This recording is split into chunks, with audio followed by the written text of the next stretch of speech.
we'll take up the mantle. We have no idea exactly what we're going to do, but we'll approach the topic. So after many meetings, we decided we would like to create a virtual roundtable.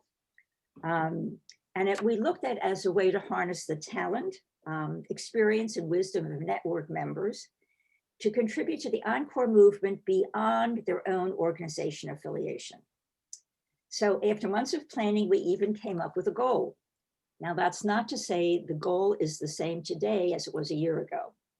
The goal was to engage Encore leaders and those committed to the Encore philosophy to identify new ideas, new strategies to advance the acceptance of the Encore life stage by those who are older and younger.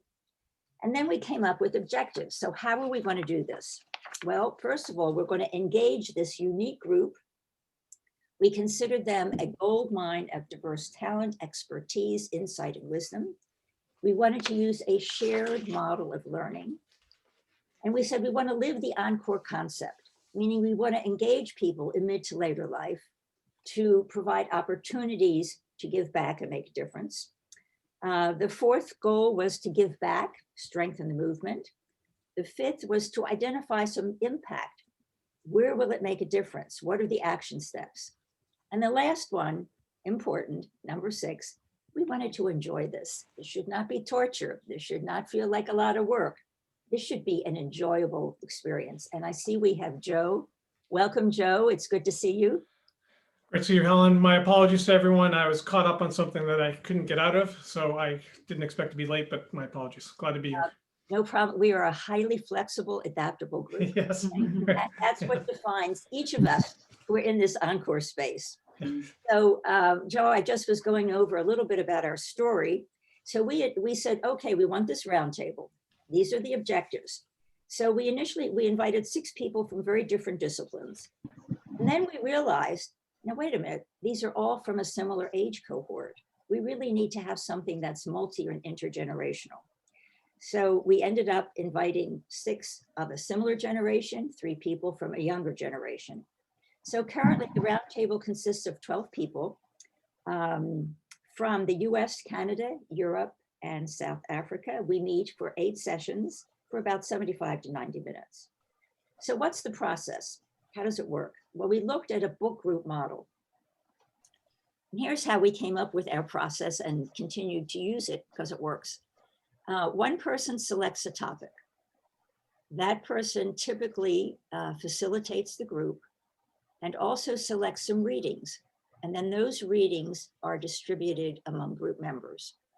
So at the actual roundtable, each member has a responsibility, 1, to read at least 1 or a couple of the articles, and 2, to take 3 minutes to share their perspective, what they see as the value of the articles. And at the end of each person's 3-minute piece, we have a general discussion. So our first topic dealt with ageism. And our initial thought was, well, the content that we address should really be Encore related.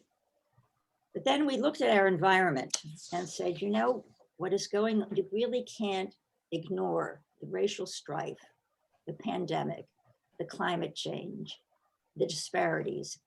Let's expand our content, which we did. So what we did next was come up with our next topics. And this is what we covered. After ageism, we covered the multi-generational issues. That was followed by the role of younger people to advance the movement. Our 4th roundtable was COVID's impact on the generations and communities as well as individuals. Our 5th was education post-COVID. And our 6th session, which was not led by Joe, Ruth, or I, it was by other members, it was to say, now what?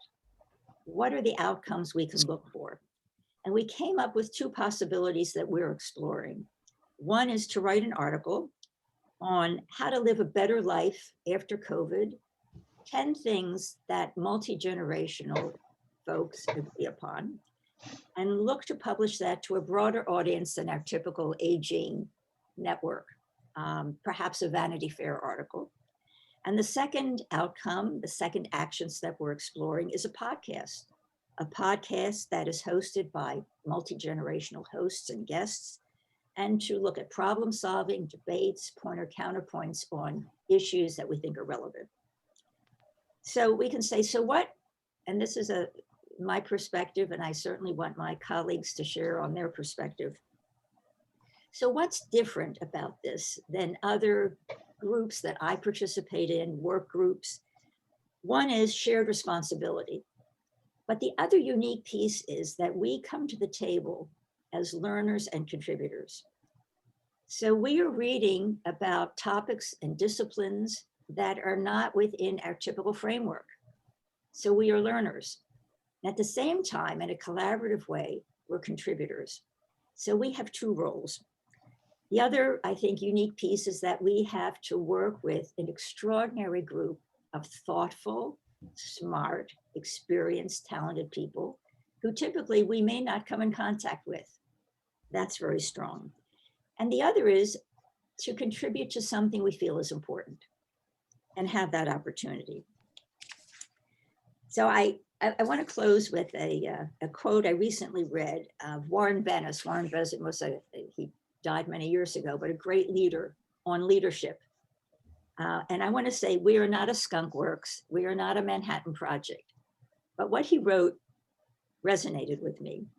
And he talked about great groups. He said, a great group is a collection of diverse, talented, and driven individuals that tackle a seemingly impossible task, often coming up with a solution that puts a dent in the universe.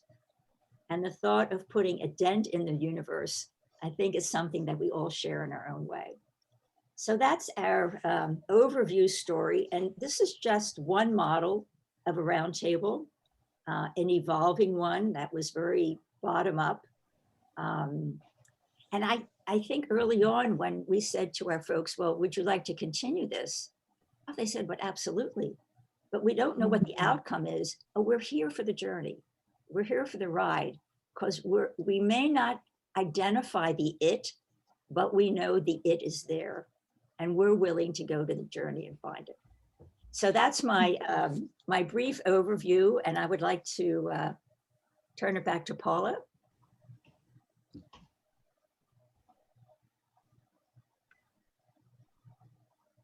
Well, thank you, Helen, for that overview. And I want to welcome Joe. For those of you who don't know Joe, he is a retirement coach, an executive coach, and very interested in this Encore movement and a leader in it. He has his own podcast. If you haven't heard, I'm sure he'll share that.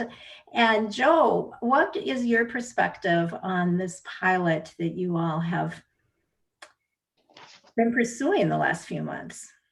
Thanks, Paula. Thanks, Helen. It's been a great experience. And as Helen had talked about, it's been a great learning experience. It's been something where we have come together every 6 weeks, so it's not overwhelming in terms of the time commitment. It's the right cadence to be able to come together and share articles to read, and share perspectives, and share new ideas. It is, I think at its heart, a self-organized group. And as Helen mentioned, there's a lot of characteristics of good groups. One thing we have is we balance flexibility with direction. And there's sometimes some tension. We started it pre-COVID, and we didn't know if anyone was actually going to show up to the first roundtable because so much had changed. And if you think back to the early days of COVID, it was quite striking. But we shifted gears, and the topics morphed and evolved along the way. But what I've got from it is different points of view on all kinds of things. Certainly issues that are current events related in terms of social movements, racial justice, ageism, etc. But also different perspectives that don't always vary by generation. Bringing different people, younger people into the group, I think was one of the keys in it. But it's been a great learning experience along the way. Helen mentioned being able to work with great people. Now I'll just share a very quick story. I'd gone back to school because, as my wife tells me, I still have a lot to learn, and picked up a master's in gerontology at USC. And every semester, invariably, someone would tell me, have you met Helen Dennis? You really need to meet Helen Dennis. And I said, well, actually, no. No one actually offered to introduce me to Helen Dennis, but I knew I needed to meet her. Until Betsy Werley and I had lunch one day. She said, have you met Helen Dennis? I said, no, but I'd really like to. So I have the pleasure of working with Helen on this project, along with everyone else in the group. And the only other thing I'll say is that The self-organizing part of it gives you a lot of freedom. It gives you a lot of the ability to take it in different directions and really balance, again, what you'd like to do. And that's why we shifted toward where we started. What's the right output? What do we want to produce? What outcome are we looking to initiate from that? And we look forward to the next chapter. We also have a video just in case you wanted to hear from someone other than Helen and I. And Paula, if you'd like me, I could share the quick video. It's a minute.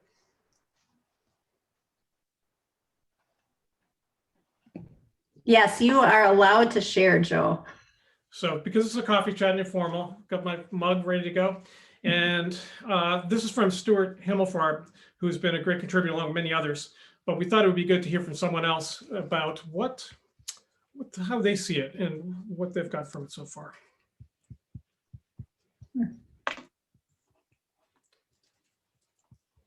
So let me make sure.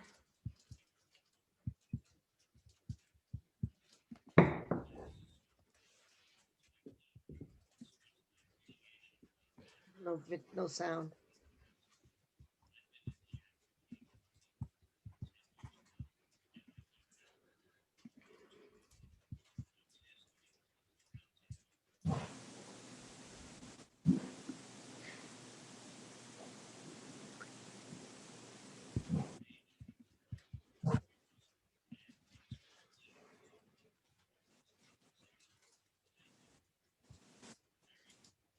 We have no audio. There's no sound. Okay. Well, I'll try to fix the sound while you continue to work. My apologies. We'll see if I can get that fixed. If you go up to the top of it, sometimes there's under the view options, Yep. you might see something there around the sound. Yep. Got it. Thanks. Take two. You never know when it's going to be one of those days, but it's looking like it's one of those days for me. But thanks for your patience. Thank Hi, you. this is Thanks, Stuart Himmelfarb. Not It's bad. my pleasure to express my appreciation about the Encore Multigenerational Roundtable. I've been in the active aging field for about 10 years now, and my contact with Encore has been terrific.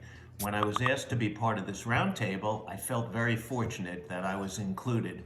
It's a terrific group of people, everyone well-versed in the area of active aging and Encore careers, and it's been a pleasure to be part of these conversations. They're high level, they're very timely, they're incredibly candid and open, and incredibly insightful. So I feel very fortunate. And on top of everything else, they're multi-generational, so we get insights from people from other generational cohorts as well. You might wonder, what else could I ask for? I'll tell you what, I could ask for it to continue. It's a terrific experience. Thank you so much. Great. Might be helpful to introduce Stuart to those who may not know who he is. Joe, could you tell us a little bit more, or Helen, a little bit more about Stuart's background for folks who haven't met Stuart before? He's a leader in baby boomers and the Judaic experience. He started an organization, and it has 3 B's, and I don't remember what it stands for.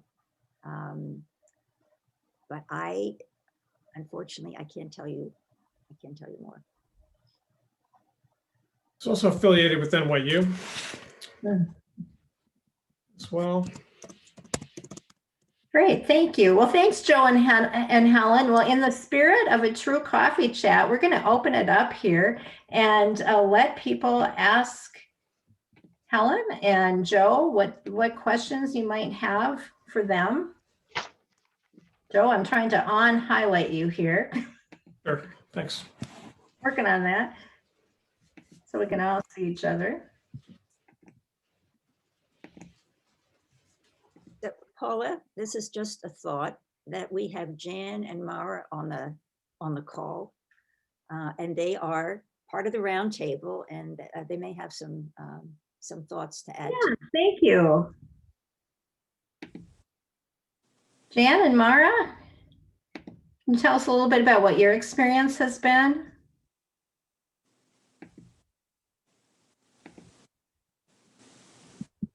Well, I got to help plan one of the conversations that was focused on education, and I've got a lot of background in higher education, among other things. And I have to say that up until then, that was, I think, the 5th roundtable, and up until then I had attended and I had, found it interesting. But as one of 3 people trying to think through this roundtable, these women were so spectacularly smart and connected. I was introduced to articles that I hadn't been on my radar. And of course, I got introduced to them in a different way. So we really shared ideas, and it because it's an area I care about and I'm involved in the rest of my life, it has opened up possibilities that I'm able to take now into some of the other work that I'm doing. So it's both was an opportunity to connect with amazing people in a more sustained way than an hour. I mean, we spent a lot of time thinking this through and reading stuff, as I say, that has been eye-opening. So that's my contribution. Thank you, Mara. I worked with Mara on that project, and it was a great pleasure. I did want to add to the comments here the fact that some leadership has been provided for the younger generation here by Charlotte Japp, and she's involved with an organization called Circle, CIRKEL. And it's really dedicated to this kind of getting together and discussion. What I notice is that there is a definite efforts in a variety of organizations that also tend to be talking about sharing, like on the Commons or Shareable or the Commons Room in UK or Age of No Retirement with Jonathan Colley in the UK, that where there are younger people, really reaching out for this endeavor. I was in correspondence today with Peter Whitehouse in Cleveland, who with his wife manages the intergenerational school. And he was talking about the difficulty in actually finding for those of us, especially during COVID, who are kind of isolated in our own spaces, how in the world do we connect with younger people? He feels that he loves the term intergenerativity rather than generation. Intergenerational uses intergenerativity. But, that's the deal. And I find for myself that working on climate action activities here on Cape Cod, where it's the need is urgent, it's wonderful to find those students from high school age students, for example, who are working right with us and often providing leadership for looking for things like plastic bottle bans. It's really kind of in that advocacy area that I find that it's easiest to connect with younger people. But Helen and Joe have managed to bring these people from involved with younger groups into it. And I think when we talk about intergenerational, we also need to notice that we right here on this screen have 3 generations represented. We have probably more. Actually, you have the greatest, so-called greatest. And then we have my generation, which is the silent generation. And obviously we have boomers here. And I think that we may have 1 or 2 Gen Xers.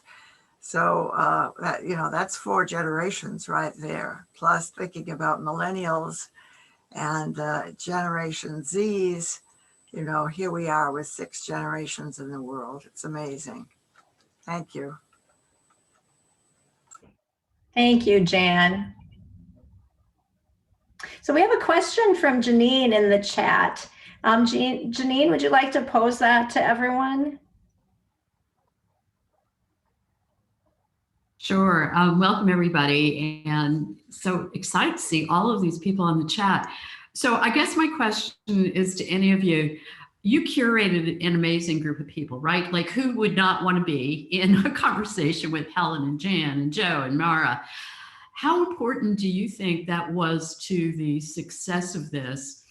And what are your thoughts about Encore programs maybe doing something like this as an open entry model without of just, you know, all comers who are interested in an intergenerational conversation?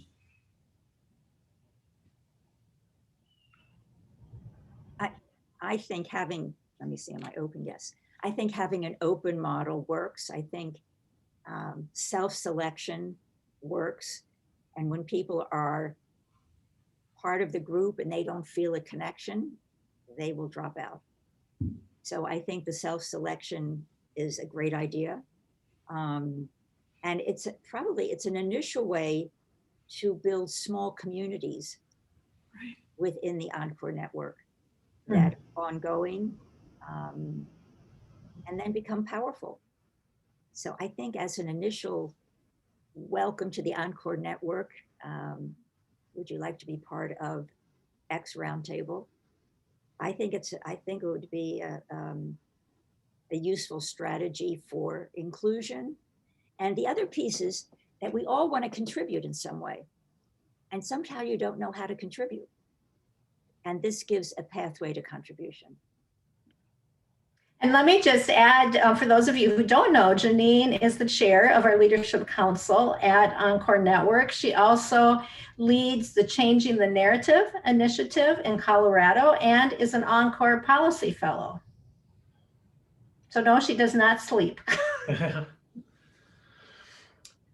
I would jump in and add to what Helen had said. I think the open model could be very effective.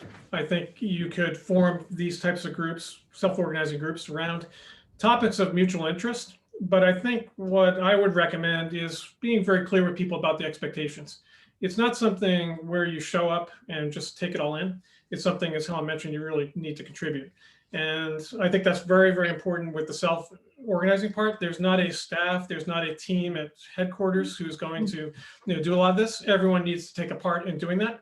And not everyone's willing to do that. So I think, as Helen said, some people will self-select out, but I think it could work very effectively with an open model along shared interests. I think for us, the key was Ruth Wooden inviting Charlotte Jaff from Circle, and then Charlotte adding inviting two of her colleagues to participate. That adds something. So I think the diversity of the group, organically or otherwise, can be very important as well. But setting the expectations that it's a participatory sport is key. Okay, great. What was the most stimulating piece you read? And I understand that, you know, it wasn't just books, it was op-eds and very current kinds of selections from magazines. But for each of you, Helen and Joe, what stood out above the rest that changed your thinking or shifted your worldview or helped you make a dent in the universe?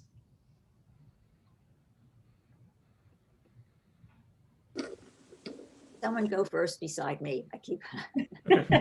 And I'll invite Jan and Mara to answer that also. Sure. I'll jump in quickly to start. I am a little biased because I focus on Encore careers. So the one that I liked is an article by Chris Farrell, which was on the university programs that have been developing around second acts. I thought it really was helpful. Highlighted, of course, the University of Minnesota program that Kate Schaefer's, who's a key member of the network, runs. But also the program at Stanford, Harvard, new one at Texas, new one at Notre Dame.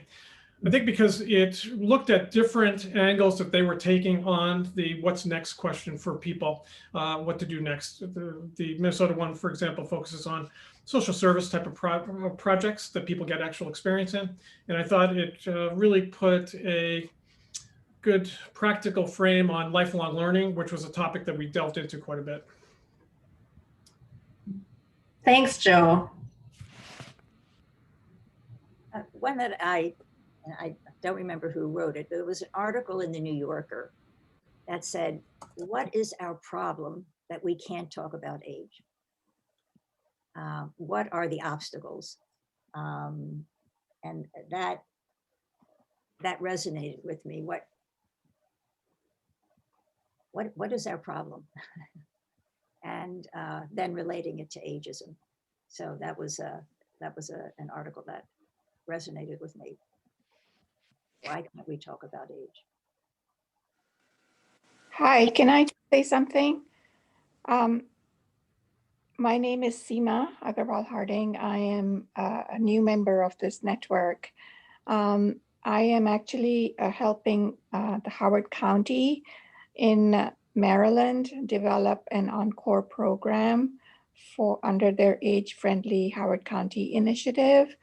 And I've been involved in this for about a year. And through this process, I have learned so much and read so much, starting with Mark Friedman's book, How to Live Forever, and various other articles related to his research along the years. And I come from an education background, having worked in international development education, where in fact, we apply a real asset-based approach to intergenerational engagement, because education programs and health programs, for that matter, have benefited tremendously from getting multiple generations engaged around each other, because they bring different values and assets to the table. And so that, I mean, I know I'm speaking to a like-minded community here, but that alone in itself is such a powerful concept to think of older people as assets rather than a liability.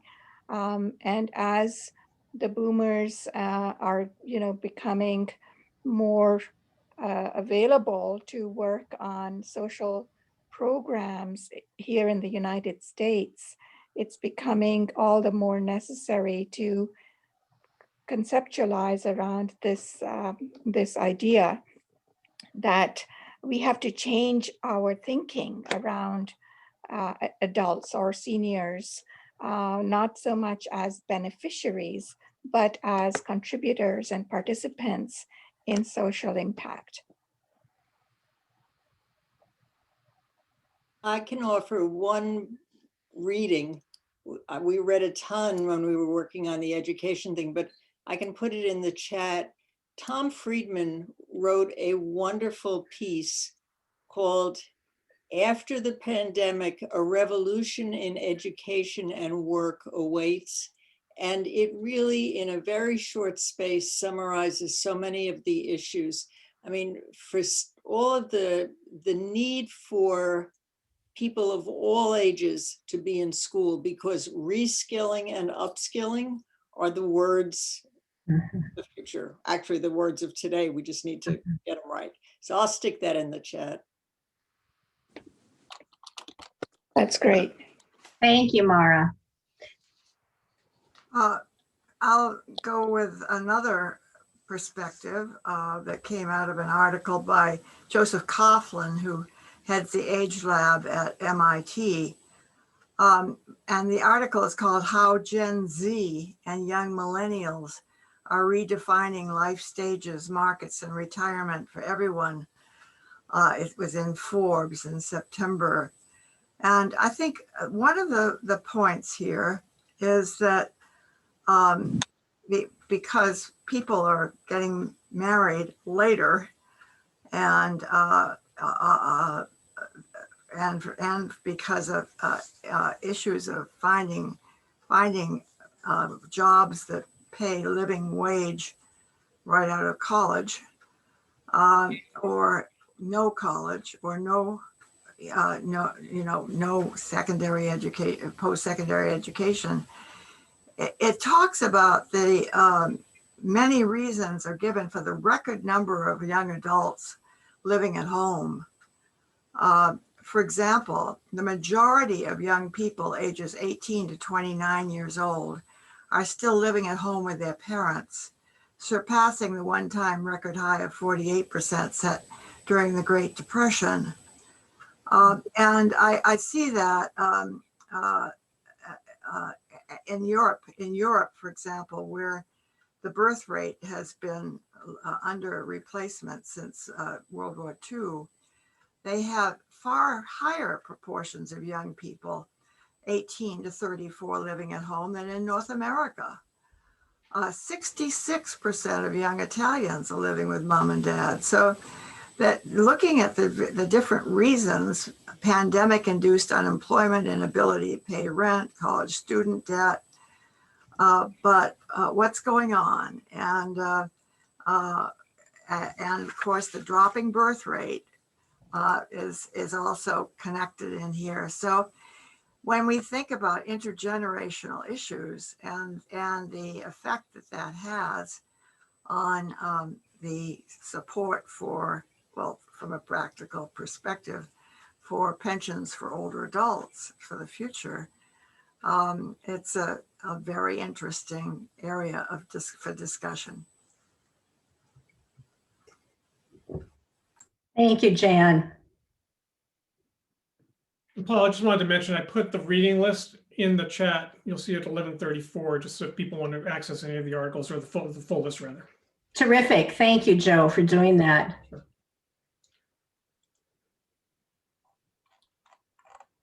I don't think the link to Tom Friedman's article came through. It's on the main list. You'll see on the 11:34, it's a link. Oh, Here's good. the reading list, and it has them all on there.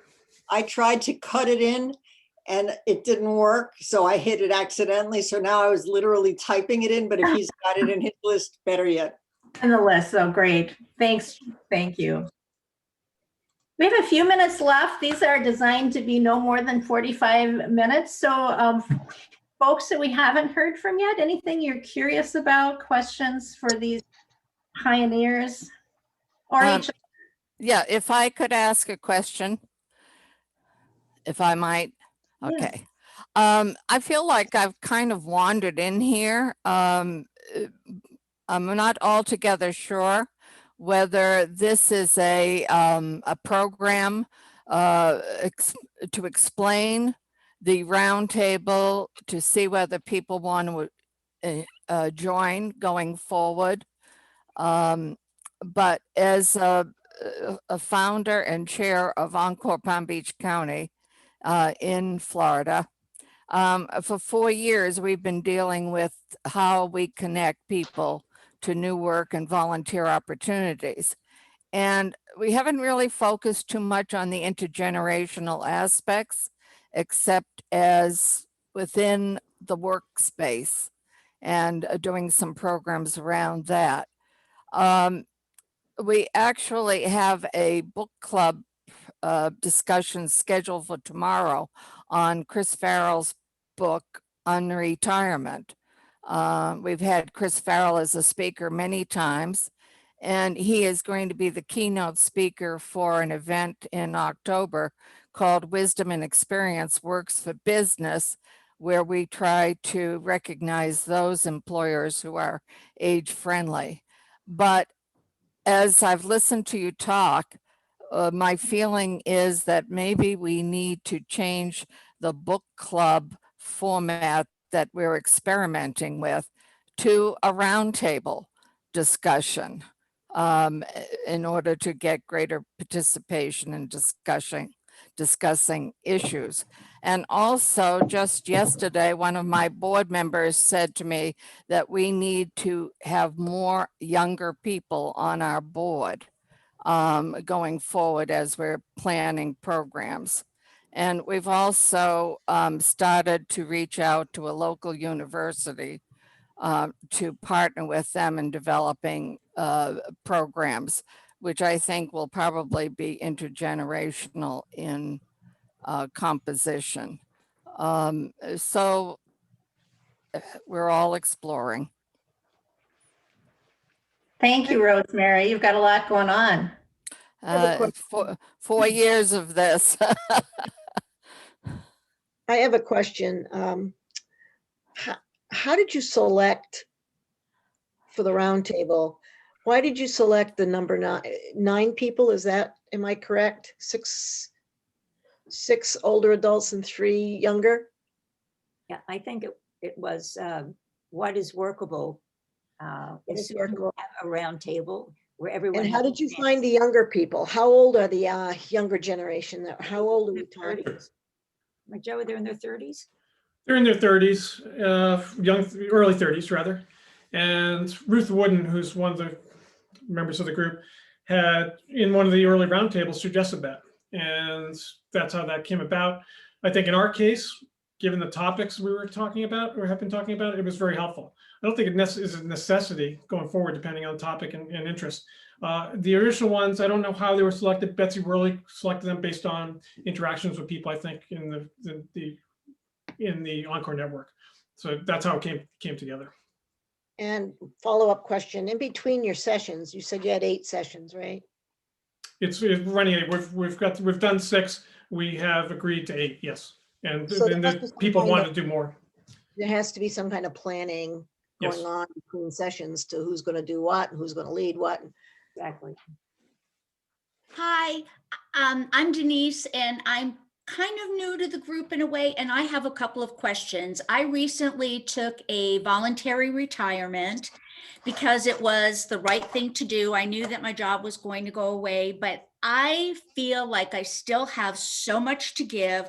I went from handling all these issues and problems and a lot of work to almost nothing. And I know that a lot of you feel the same way. And to me, it's such a shame that there is such talent and expertise. I'm going through outplacement. I'm trying to figure out what can I do to make a difference, but I don't want to work full time. I want to do something part-time. So I keep searching on LinkedIn, and I don't think that's necessarily the right place to be.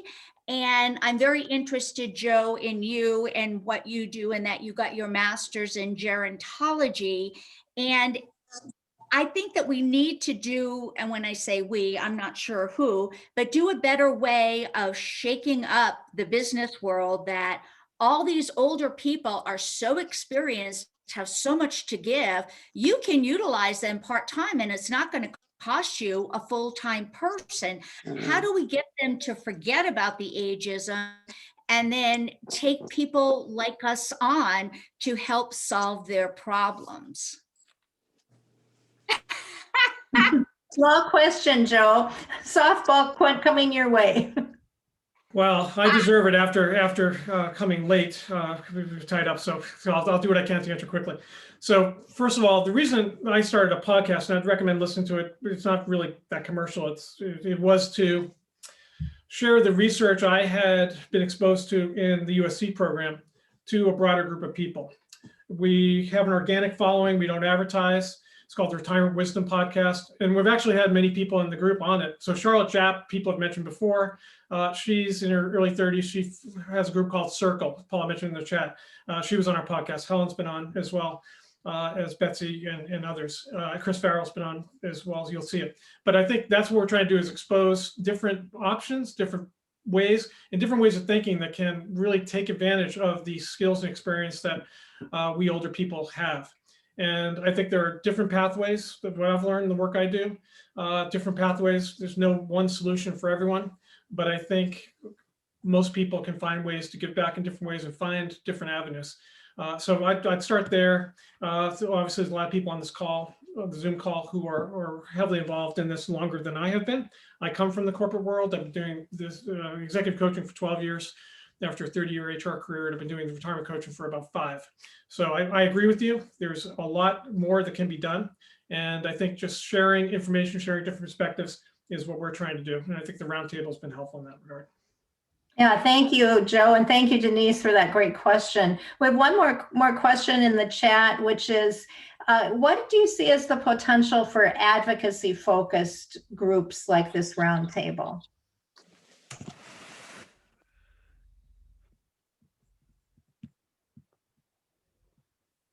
It has the potential, but you need more than 12 people around the table. I think it's, building work, starting to build coalitions, but part of it has to be a broader reach, a lot of collaboration. No single unit is going to be effective. So I think To me, the mantra is collaborate, extend the reach, determine how you influence power. Thank you, Helen. Any other responses? Any last burning question before we? I have another question. What about all of us being on some kind of a group chat, or maybe on, and maybe it's already there on Facebook or LinkedIn, where, say, if I want to reach out and I have a question, I can pose it to the group. Does that exist? Yes, we actually have a Facebook page and a LinkedIn group for Encore Network. Okay. Yes, so Perfect. you can find us there. Yeah, thank you Okay. for that, Denise. Well, Okay, thank you.